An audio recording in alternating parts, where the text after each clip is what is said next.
Hello and welcome along to another episode of this FM19 story, part of the Furniture with me, Daniel. It's season 19, episode 8, and today, after a lengthy spell off camera, we're back in mid-April for a home game against Sheffield United. A rather strange one to pick on camera, you might say, but the reason we're back is very clear. Sheffield United are fighting for their lives, and with a win today, they could move out of the bottom three. But at the other end of the scale, if we get the 3 points, we'll be Premier League champions for the third time in this series, the second time in a row as well, ending the career at the perfect time with a little bit of domestic dominance. We've got Omar Andrade and everyone else fit today as well, so we certainly can't blame injuries or suspensions. I was sort of hoping it would get to the weekend, as on Saturday we go away to Old Trafford, and that would have been the perfect way to win it against second place United, but unfortunately that's not going to be the case, though it could be because we've wrapped it up beforehand. That then means we could rest everyone at the weekend, and then we play United in a Champions League doubleheader in the semi-final, where we could well need everyone available again.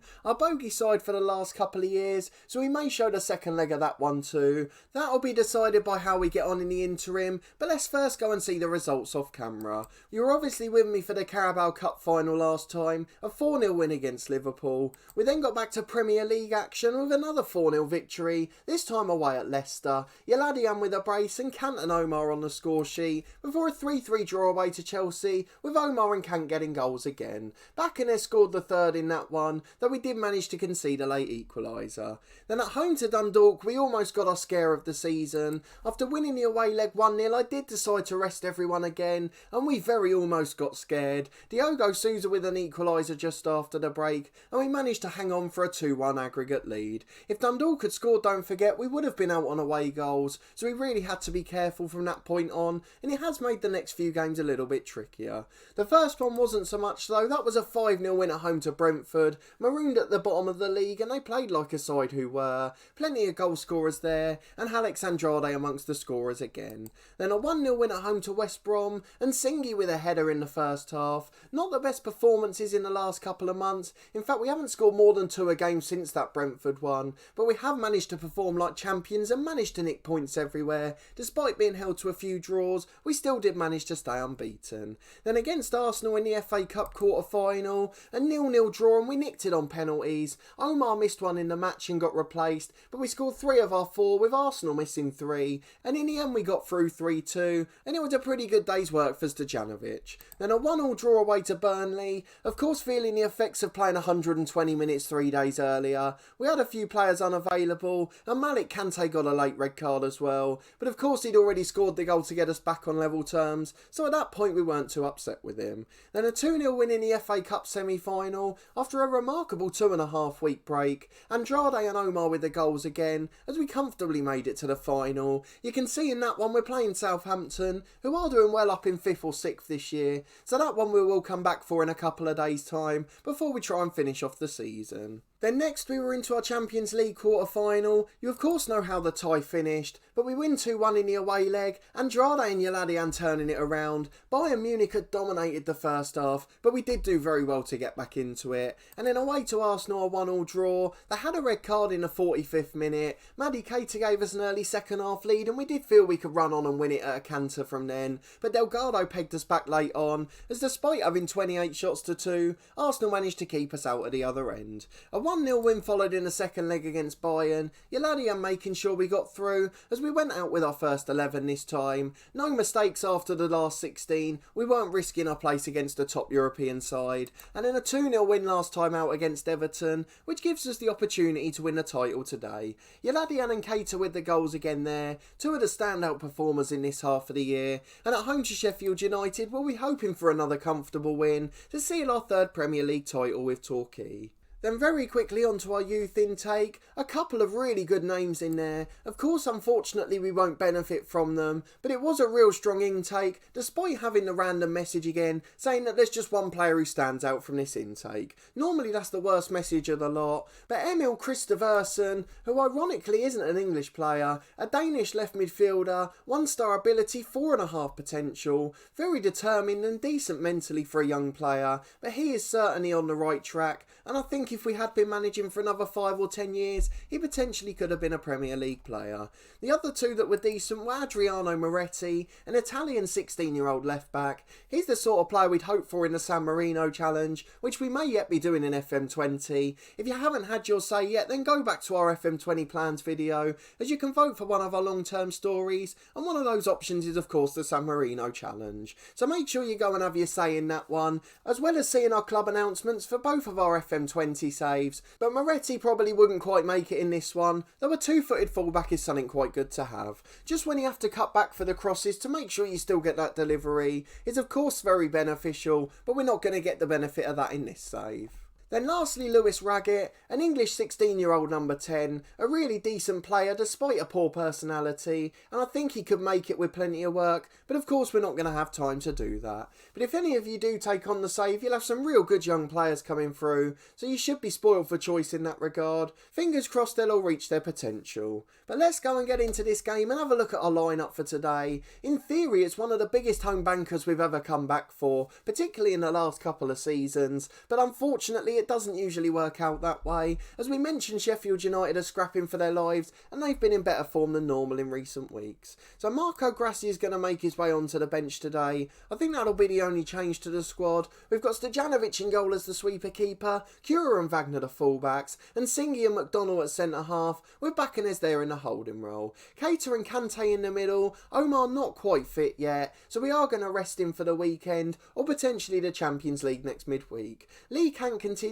on the left. He's been in slightly better form than Boubacar Silla. Yaladian on the right and Andrade up front. He's now reached 25 for the season. Thinking of Yaladian, who was the flop in the first year at the club, 17 goals now from the right wing, plenty of assists as well, another 10 there. He has been an absolutely wonderful player, and we can't wait to see what he's got in store for today.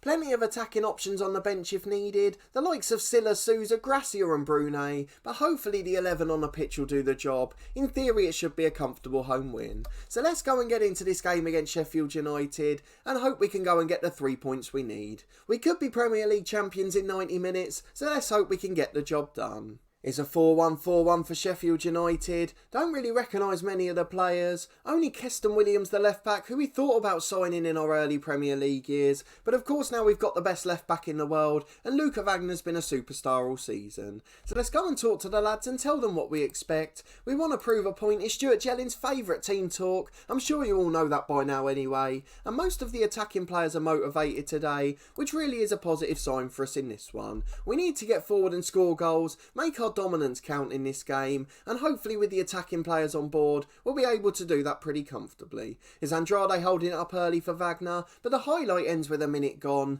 No threat to either goal just yet, and Sheffield United will be happy with that. Is De Groot in the middle for them to Vincent. Out to the right hand side to Pinzon, tries to deliver and he's unmarked to the back post. Stojanovic has to make a very good save, the first shot on target all match, and it was Sheffield United with the attempt. Is Andrade charging forward on the counter? Unfortunately he's challenged, and now Sheffield United coming forward again. Pinzon gets it from a free kick. Out to Shafi Ramble. Great challenge by Nsingi, and here comes Yaladian on the break. It's a 3-on-3. Can he create something special? Goes all the way and cuts it back, but it's cleared away by the defender. Brilliant last-ditch challenge, and in the end it's cleared as far as halfway, and Nsingi finding Bacanes. Now Kante comes forward to Lee Kant. Good effort and great save. Our first shot on target as well there. It's one apiece in terms of shots, but still 0-0 after 20 minutes. Here's Lee Kant on the left-hand side, trying to get forward yet again. It's a good challenge, but it only falls to Bacanes. He finds Keita and Yaladian. Brilliant slide challenge out to Cura on the right, into the back post, and it's a foul there. I'm not sure who it was. It was definitely a foul on Andrade then, who ended up on a heap on the floor. And Gerben Bacanes will take the spot kick, and he's passed it miles wide. That is absolutely woeful. What's his penalty rating, actually? I don't know what it is here. 13, and he's passed it miles wide at a post as Andrade puts a free kick just over. I've seen a lot of save penalties in this series, which you could come to expect in modern day football. There's good acrobatic goalkeepers who can make some wonderful saves, but Bacanes passing a penalty miles wide, a nonchalant approach and a really awful spot kick. Wagner to Bacanes who tries to atone. That shot from the edge went just as far wide. We've got a couple of knocks to Wagner and Kante now, something we will have to keep an eye on. Lee Kant into the box with another shot. Good save by the Sheffield United keeper. We're starting to get on top now as we've had 2 clear-cut chances, but it's still going to be 0-0 going into half-time. Wagner tries to get on the end of a drill corner at the front post, but we haven't got Omar taking them today, and as a result they're not quite as effective. A header in the box is over the bar, and it is going to be goalless at half-time.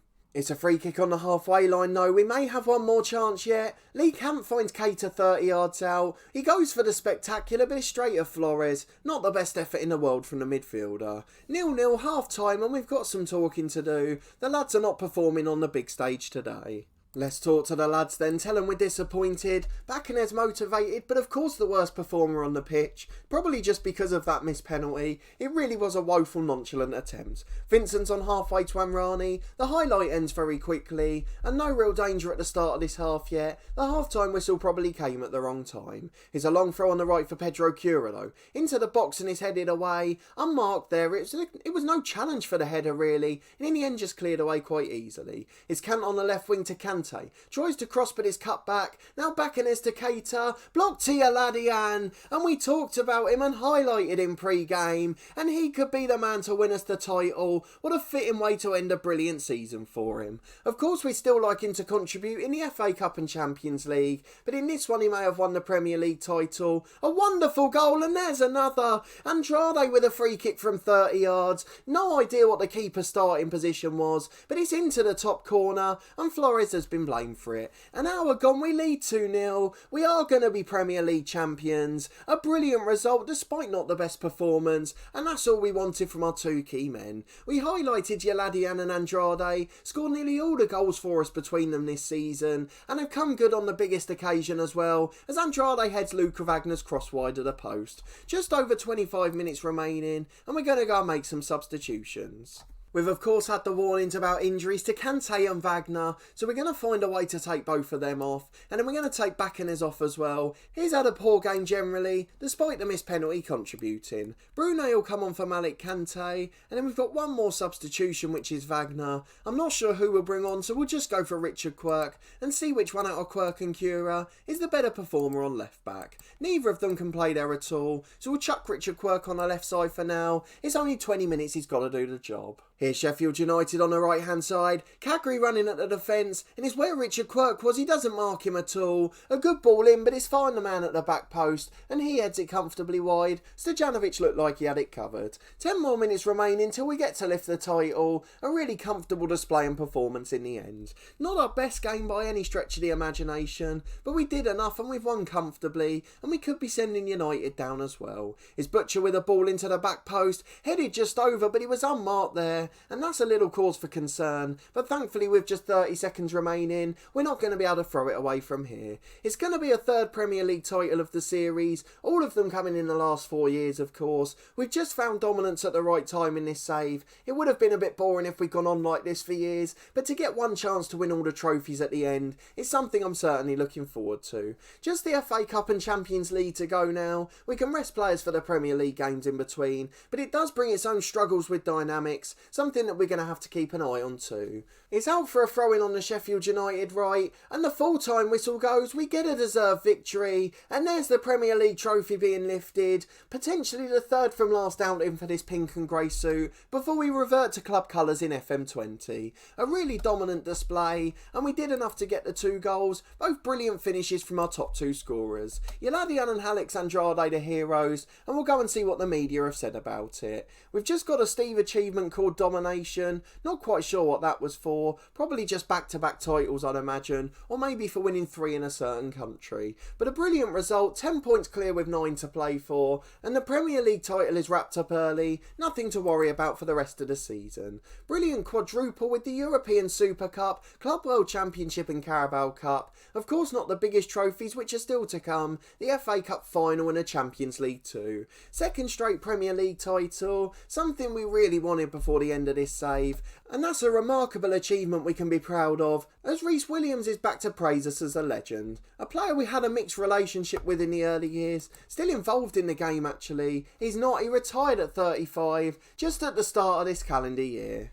The Torquay board are pleased, and of course they would be. A brilliant last 4 years for us. Yaladian's going to get the praise as his performance was sensational. Barcelona now chasing him, but we're not letting him go anywhere. So let's go and have a look at the schedule very quickly to see when we're next going to be back. There's a potential we'll be back for the Champions League semi-final second leg, depending on what the first leg score is. If there isn't really much to play for either way, then I will just skip through it off camera. And then we'll be back for the FA Cup final against Southampton, and hopefully the Champions League final after that. So potentially 3, but at least 2 more episodes this series, which would nicely take us to Thursday. But if not, the finale will be this Sunday, before we turn our attentions to FM20. As I mentioned earlier, if you haven't seen any of those plans videos yet, do go back in the eye above to catch up. We've talked about the content we'll be releasing on the channel. There's a vote in there for you to choose a long-term story, and the club announcements for our save so far. But if you did enjoy this episode and that brilliant performance against Sheffield United and a second straight Premier League title, please do put a thumbs up on the video, as we found dominance right at the end of this series. I'm so proud of the squad we've created and the way the team are playing in our blueprint, and I hope you're enjoying watching them too. Most of the performances have been a real joy to watch. Subscribe to the channel to see the last few episodes of this FM19 story with Torquay. Before we move on to Football Manager 2020,